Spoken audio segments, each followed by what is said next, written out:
لیکن ابھی میں نے عشاء کی نماز پڑھی آپ کی مسجد میں تو میرا دل بڑا مر گیا یار.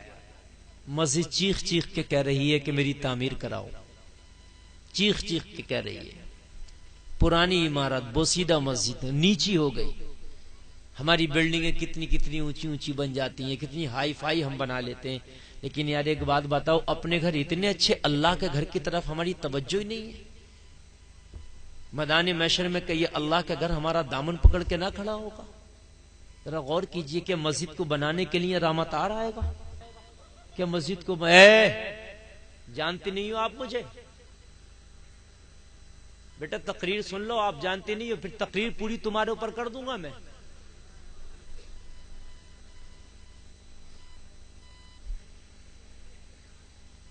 تھوڑی اور ادھر ہو کر بیٹھو, تھوڑی سی ذرا, چلو ادھر ہو. اصل میں ہماری بچیاں بھی بے حیا ہو گئی. وجہ یہ ہے کہ ہم نے حیا کا دامن بالکل چھوڑ دیا, ہمیں پتہ ہی نہیں ہے. شادیاں ہمارے ہاں ہوتی ہیں تو اس میں ڈانس پارٹیاں ہو رہی ہیں, ہمارے ہاں خوب ناچ گانے ہو رہے ہیں, بچیاں بھی ہیں, بھائی بھی دیکھ رہے ہیں, بہن بھی دیکھ رہی ہے. بے حیا نہیں ہوں گی تو کیا ہوگا؟ اب مولوی کی باتوں پہ عورتیں ہنسیں گی تو قیامت نہیں آئے گی تو کیا ہوگا؟ بات سمجھیے, آپ مولوی کی باتوں پہ عورتیں ہنسنے لگیں تو پھر قیامت قریب ہی ہے. جی میں تو قرآن و حدیث کی بات بتا رہا ہوں آپ کو, دین کی بات بتا رہا ہوں, اور اس پہ عورتیں ہنسیں. بات ہے کہ نہیں؟ پولیس والوں کو دیکھ کے پہلے بچے ڈر جاتے تھے, مولوی کو دیکھ کے عورتیں چھپ جاتی تھی. آج پولیس والا آ جائے تو اس کی بندوق چھیننے کی کوشش کرتے ہیں گاؤں کے بچے. بات ہے کہ نہیں؟ مولویوں کی باتوں پہ عورتیں ہنستی ہیں, قیامت نہیں آئے گی تو کیا ہے؟ مجھے بتائیے آپ. جی بھائیو, قیامت بہت قریب ہے. تھوڑا سا ذرا ذہن نشین کر لیجئے. میں عرض کر رہا تھا کہ مسجد ہم ہی بنائیں گے, کوئی اور نہیں بنائے گا. مسجد کے لیے چندہ کوئی غیر مسلم نہیں دے گا, یہودی نہیں دے گا, عیسائی نہیں دے گا, اسرائیل نہیں دے گا, امریکہ نہیں دے گا.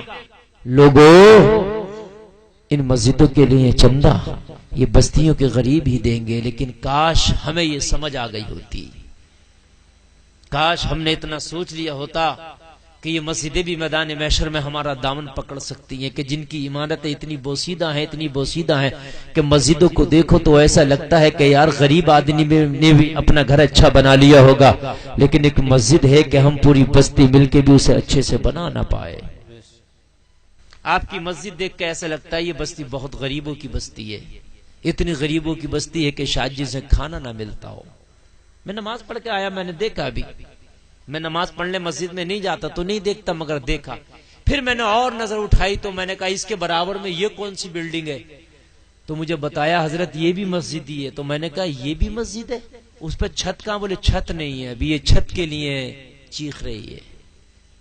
ہائے ہائے ہائے ہائے, ایک مسجد پہ چھت ہے تو وہ پرانی اتنی ہے کہ اس کی عمارت چیخ رہی ہے میری نئی تعمیر ہونا چاہیے.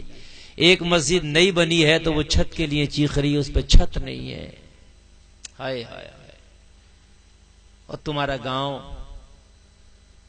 ایسا لگتا ہے قادر گنج کہ اس کے لوگ بڑے دیندار قسم کے لوگ ہوں گے, جنہوں نے بڑی اچھی اچھی مسجدیں بنا رکھی ہوں گی, بڑا اچھا نظام ہوگا. مگر لوگوں, حقیقت تو یہ ہے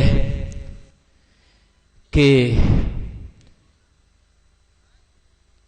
ان کے جو ہم غلام تھے تو خلق کے پیشوا رہے, ان سے پھرے جو ہم تو آئی کمی وقار کی.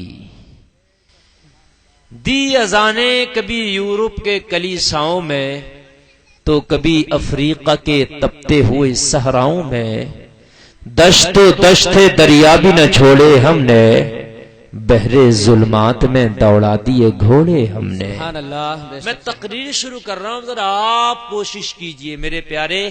یہ جو باتیں تھی میں نے آپ سے کہی, میرا درد ہے. کچھ لوگوں کو میری باتیں بری بھی لگی ہوں گی, لیکن میرا اس سے مقصد نہیں, میری آپ سے کوئی ذاتی دشمنی نہیں ہے. آپ میں سے کسی نے میری زمین نہیں دابی ہے, آپ میں سے کسی نے مجھے گالی نہیں بکی ہے, سب میرے بھائی ہو. آپ سب کلمہ پڑھتے ہو, کلمہ پڑھنے والا ایک دوسرے کا بھائی ہے. لیکن خدا کی قسم مجھے تکلیف ہوئی یہ حالات دیکھ کے, اور یہ بات میں نہیں بتاؤں گا تو مجھے بتائیے پھر کون بتائے گا؟